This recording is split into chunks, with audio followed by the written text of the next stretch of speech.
Today, we're going to look at Travis Bagent versus Derek Smith at the East vs. West Challenger Series. This whole match is available for free on Chance Shaw's YouTube channel, so make sure to go check that out. I think this was a great start to Travis's comeback. I think he really did care about this match based upon the fact that he did so well. We're going to take a look at his setup and a lot of the reasons that he was able to win so dominantly. One thing that really sets apart Travis from pretty much every other puller is his ability to get a super dominant setup. Oftentimes whenever they're applying the strap, whenever Travis is setting up initially, it looks like he's going to come out with a pretty standard grip, not a super high grip, but also not a super low grip. And that's what you can see with the strap here. There's a pretty standard amount of separation. Travis does have his knuckles higher than Derek, who is doing much more of a low hand top roll. And when we look at it from a different view, it still looks pretty similar. Travis has a pretty high grip, but it's nothing crazy. But then notice what happens once they actually close the hands. Look at how insanely high Travis's position is here.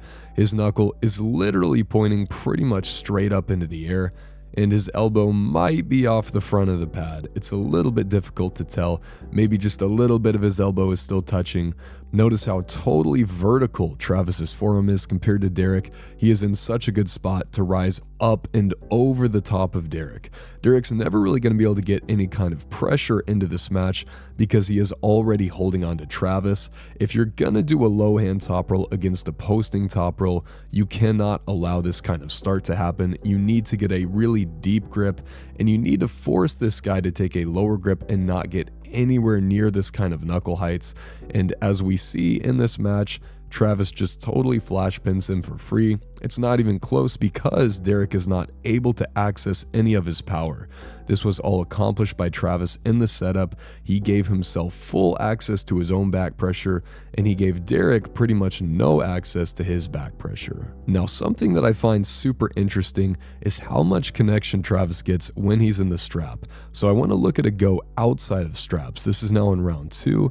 And we see a pretty similar looking setup, but as soon as they say go, Travis ends up having to bail out underneath. He ends up slipping from Derek in this really awkward way. Derek is all the way over the top, and now Derek's position looks really good, and Derek kind of stares at him after this, and he thinks that the match might be starting to shift, starting to go in his favor now.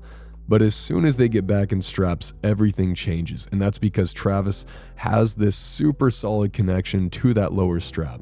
Travis always makes a point of getting the top strap as low as he possibly can on his hand and the bottom strap as low as he possibly can on his arm. And this is going to give him connection to his back pressure. You can also see already that Travis is supinating, and it's really not that subtle, but he's supinating and pushing. He's trying to cause his hand to slip this way onto Derek's hand, as well as trying to cause it to slip this way. So he's trying to make his hand slip in a fashion that gives him a deeper grip and causes Derek to have a shallower grip, meaning that Derek is not going to have that access to his back pressure, but Travis has great access to his back pressure. And one of the things about Travis is that he doesn't necessarily have all that crazy of a hand. His cupping, his pronation isn't necessarily that elite. What is so crazy about Travis is the combination of his setup and his back pressure. Travis sets up in a way where all of his insane back pressure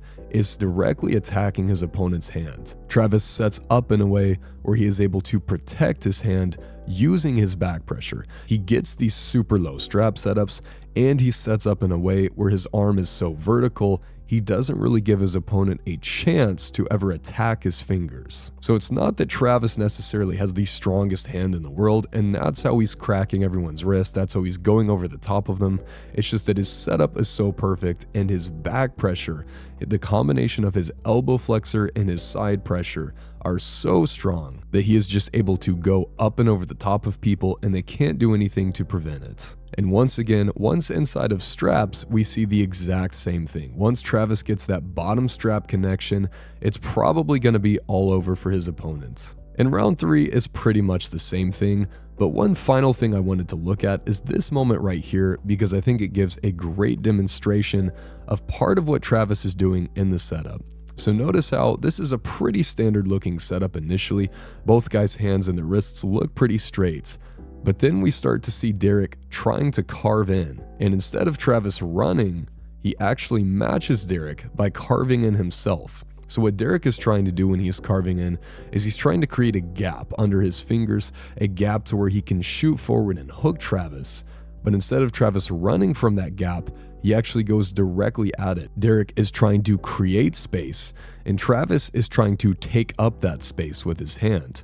Derek wants to create a pocket of air to where he can push past Travis, and Travis wants the match to be exactly palm on palm, where there is no pocket of air for Derek to wrap around Travis. Travis wants this match to take place in a lane in which the only possible way for Derek to cup him in is to literally just wrist curl Travis's entire top roll. And he does this with this setup. Every time right before the go, Travis will lean forward onto his toes, he'll stand up a little bit taller, he will rise, he'll drive his elbow forward on the pad to gain height, but he will also normally supinate a little bit.